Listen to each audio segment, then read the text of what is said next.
మొత్తానికి మేడిగడ్డకి ఇవాళ మేడిగడ్డను సర్వనాశనం చేసిన కేసీఆర్ కొడుకు ఇవాళ మేడిగడ్డకు పోబోతా ఉన్నాడు కేటీ రామారావు.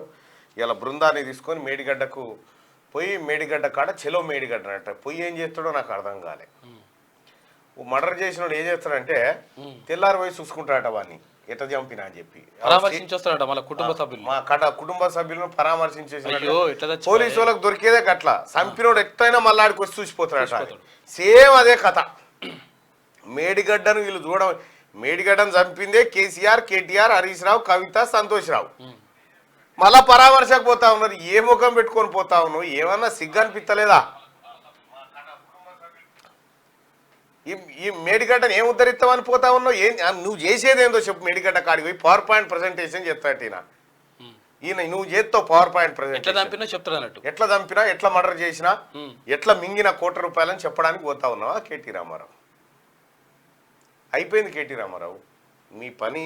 మీరు ఇప్పుడు ఏదైతే మీద గడుతున్న డ్రామా, ఈ పార్లమెంట్ ఎన్నికల్లోనన్నా కనీసం పార్టీని కాపాడుకుంటే ఉంటాం, లేకపోతే మొత్తం పార్టీ కొలాప్స్ అవుతుందని ఏదైతే మీకు భయం ఉందో కొలాప్స్ అవుతుంది. ఓవైపు ముఖ్యమంత్రి రేవంత్ రెడ్డి గారు, ఆ తర్వాత పొంగులేటి శ్రీనివాసరెడ్డి గారు క్లియర్గా చెప్తున్నారు, నిన్ను ఒక్కటి గెలవనీయం ఈసారి బీఆర్ఎస్ పార్టీ, ఒక్క ఎంపీ సీటు కూడా గెలవనీయమని చెప్తా ఉన్నారు. ఇక కేటీ రామారావు సవాల్ ఏంటంటే, కేటీ రామారావు సవాల్ ఒకటే, ఏంది?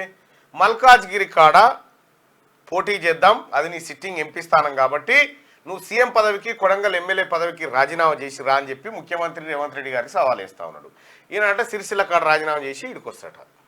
నేను ఒకటే మాట చెప్తా ఉన్నా, కేటీ రామారావు ఈ నీ హడావిడి, నీ కథ అంత ఏంది? 2 నెలల్లోనే కాంగ్రెస్ ప్రభుత్వం పైన వ్యతిరేకత వచ్చిందని చెప్తా ఉన్నావు కదా.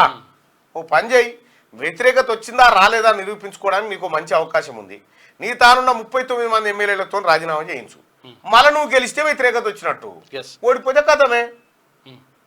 ఇక గింతకు మించింది ఏముంటది? లేకపోతే రేవంత్ రెడ్డి గారు ఎందుకు ఎవరినో ఒకరిని పెడితే నువ్వు గెలవరాదు? నువ్వు ఆ పోని సిరిసిల్ల కాడ రాజీనామా చేయి.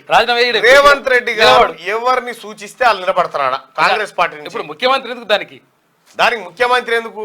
ఎవరినో ఒకరిని పెడితే వాళ్ళని పెడతారు. ఎవరో దానికి సిద్ధమైన క్యాండిడేట్ చూసి పెడతారు. రామా, నీ చూస్తే నోటుతో నవ్వుతలేరు జనం.